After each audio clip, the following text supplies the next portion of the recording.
ସକାଳେ ଉଠିକି ଦେଖେ ତ ଗୁହାଳକୁ, ଦେଖିଲା ବେଳକୁ ଆମର ବାଛୁରୀ ନାହାନ୍ତି ଗୁହାଳେ ତ ନାହାନ୍ତି, ବାଛୁରୀ ଗଲେ କୁଆଡ଼ୁ ସକାଳୁ।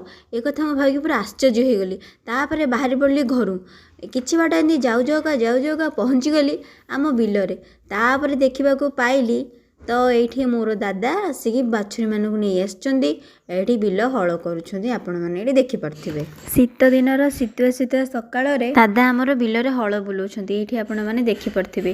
ଆଉ ହଁ, ଜ୍ୟାକେଟ୍ ଫ୍ୟାକେଟ୍ ବି ସବୁ ଥୋଇ ଦେଇଛନ୍ତି ବିଲରେ, ଏଇଠି ଆପଣମାନେ ଦେଖିପାରୁଥିବେ। ଏ ଜ୍ୟାକେଟ୍ ଫ୍ୟାକେଟ୍ ସବୁ ଥୋଇକି ବିଲରେ ହଳ ବୁଲାଉଛନ୍ତି। ଆଉ ମୁଁ ତାଙ୍କୁ ପୁରା ବହୁତ ଖୋଜି ସାରିଲାଣି। ମୁଁ ବି ଏଇଠି ସବୁ ସ୍ୱେଟର ଫେଟର ପିନ୍ଧିକି ଆସିଛି ତାଙ୍କୁ ଦେଖିବା ପାଇଁକି। ଆଉ ଆପଣମାନେ ଏଇଠି ଦେଖିପାରୁଥିବେ। ଆପଣମାନେ ସବୁ ଏଇଆ ଭାବୁଥିବେ ନା ଯେ ଧାନ କଟାକଟି ସରିଗଲା ପୁଣି ଥରେ ବିଲ କାହିଁକି ହଳ ହେଉଛି।